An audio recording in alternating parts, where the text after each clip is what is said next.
ಒಂದು ಹೇಳ್ತೀನಿ, ಇವತ್ತು ಕೆಲವೊಂದು ಘಟನೆಗಳಾಗಿದ್ದವಲ್ಲ ಅದನ್ನು ಭಾಷಾವರ ಅಂತ ನಾವು ಒಂದಕ್ಕೊಂದು ಟ್ಯಾಂಗಲ್ ಮಾಡಬಾರ್ದು. ನಾವು ಯಾವ ಸೀಮಿತ ಇನ್ಸಿಡೆಂಟ್ ಆಗಿದ್ದಲ್ಲ, ಎಸ್ ಯಾರು ಕಾನೂನು ಕೈ ತೆಗೆದುಕೊಳ್ಬಾರ್ದು.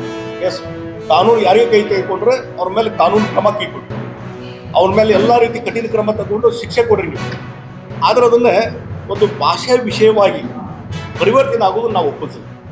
ಹೀಗಾಗಿ ಇಲ್ಲಿ ಇದ್ರ ಬಗ್ಗೆ ಸೀಮಿತವಾಗಿ ಅದ್ರ ಬಗ್ಗೆ ಚರ್ಚೆ ಮಾಡೋಣಂತೆ, ಅದು ಅವ್ರಿಗೇನು ಶಿಕ್ಷೆ ಆಗ್ಬೇಕು ಶಿಕ್ಷೆ ವಿಚಾರ ಮಾಡೋಣಂತೆ.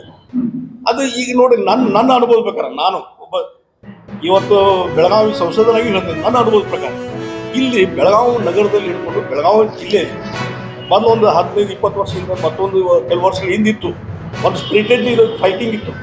ಅದು ಯಾವುದೂ ಉಳಿದಿಲ್ಲ. ಇಲ್ಲಿ ಮರಾಠಿಗರು, ಕನ್ನಡಿಗರು, ಅಂತಮ್ರಂಗೆ ಸಹೋದರಂಗೆ ಇದ್ದಾರೆ. ನಾವು ಬೆಳಗಾವಿ ಅಭಿವೃದ್ಧಿ ಬಗ್ಗೆ ಚಿಂತನೆ ಮಾಡೋಣ. ನಾವು ಸಂಘರ್ಷದ ಮಾತು ಬದಲಿ ಇಲ್ಲಿಗಂದು ಬೆಳಗಾವಿ ಅಭಿವೃದ್ಧಿ ಕುಂಠಿತ ಆಗ್ತದೆ. ಇಂಥವೆಲ್ಲ ಅನುಭವಿಸಿದೆ ನಾ ಹಿಂದೆಲ್ಲ. ಅದಕ್ಕಾಗಿ ಅದ್ರ ಬಗ್ಗೆ ಚಿಂತನೆ ಮಾಡೋಣ.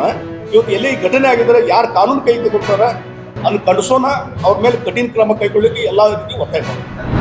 ಅವರು ನಿರ್ಧಾರ ತಗೋದು ಕಾಂಗ್ರೆಸ್ ಹೈಕಮಾಂಡ್ ಇದ್ರ ಬಗ್ಗೆ. ಅವ್ರು ಅದಕ್ಕೆ ಸಾಕ್ಷಿ ಇದಾರಲ್ಲ ಅವರು, ಅದು ಅವ್ರಿಗೆ ಬಿಟ್ಟಿರ್ತ ವಿಚಾರ. ಆಗಿಲ್ಲ ಅಂದರೆ ಸ್ಫೋಟ ಆಗ್ತದೆ. ಇವತ್ತಿನ ನಾನು ಹಿಂದೂ ಹೇಳ್ಕೊತಿದ್ದೀನಿ, ಇವರ ಇನ್ ಫೈಟಿಂಗ್ನಿಂದ, ಈ ಪ್ರಾಕ್ಸಿ ವಾರ್ನಿಂದ ಇವತ್ತಿನ ನಾಳೆ ರಾಜ್ಯ ಸರ್ಕಾರ ಕೊಲಾಪ್ಸ್ ಆಗ್ತದೆ. ನೋಡ್ರಿ, ಬಂದರೆ ಅನ್ನುವಂಥ ಪ್ರಶ್ನೆಗೆ ಉತ್ತರ ಇಲ್ಲ ನನ್ನ ಕಡೆ. ಬಂದಾಗ ಅದಕ್ಕೆ ಅವತ್ತ ರಿಯಾಕ್ಷನ್ ಕೊಡ್ತೇನೆ. ಅವ್ರು ನಿರ್ಧಾರ ಕೈಗೊಂಡ್ರಿ.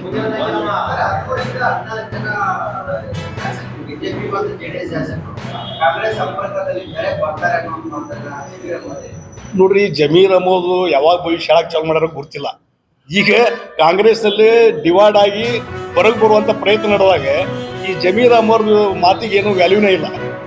Thank you. ಅಲ್ಲ, ಅವರು ಕಂಟಿನ್ಯೂ ಮಾಡಿಲ್ಲ.